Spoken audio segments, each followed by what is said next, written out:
इतना सुंदर दिखता है ना, लेकिन जितना सुंदर है उतना खतरनाक भी है।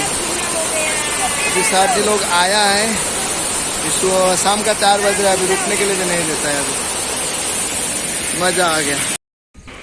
खुलुमबाय रायजोफोर, नोंथांमोनखौ आंनि आरो मोनसेबाव गोदान ब्लगाव बरायहरबावनाय जाबाय। रायजोफोर, जों दिनै नैबे मुम्बाइनि मरबा डेमआव फैदों। ओरैबायदि समायना जायगा, नोंथांमोना नायदो, एसे खिन्थिनो मोनदों दैफोरा माबायदि गोलैयो ना। ये देख नजारा, ये देख नजारा।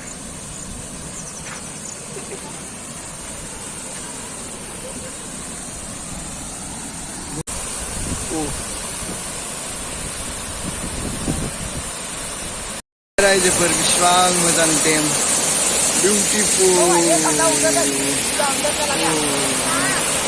जोबनायनिफ्राय बेरायनो फैदों, मोजां नुदोंना? दानिया उन्दुनो ओंखारनानै उन्दुनाय बेन्स खाला फैदोंना। हाय कर बेटा, हाय कर नहीं। बेङाखै बियो, गाज्रि थांगासिनो दं।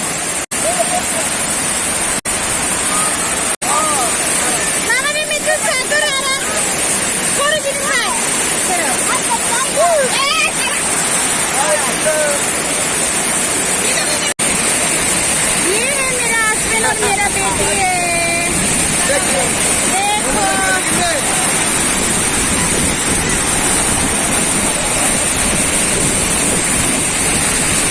क्या बना? दीपा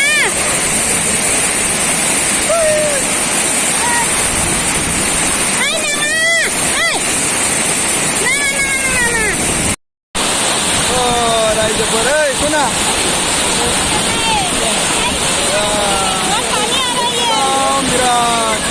बहुत अच्छा, बहुत दिन के बाद में आया है रे, अच्छा लगा, मजा आ गया। हीरोइना मजा गए। तो गाइस, आज का ब्लॉग इतना मैं समाप्त करता हूँ। आप लोगों को ब्लॉग कैसा लगा प्लीज कमेंट में जरूर बताइएगा और चैनल को सब्सक्राइब करना ना भूलिएगा। Bye bye.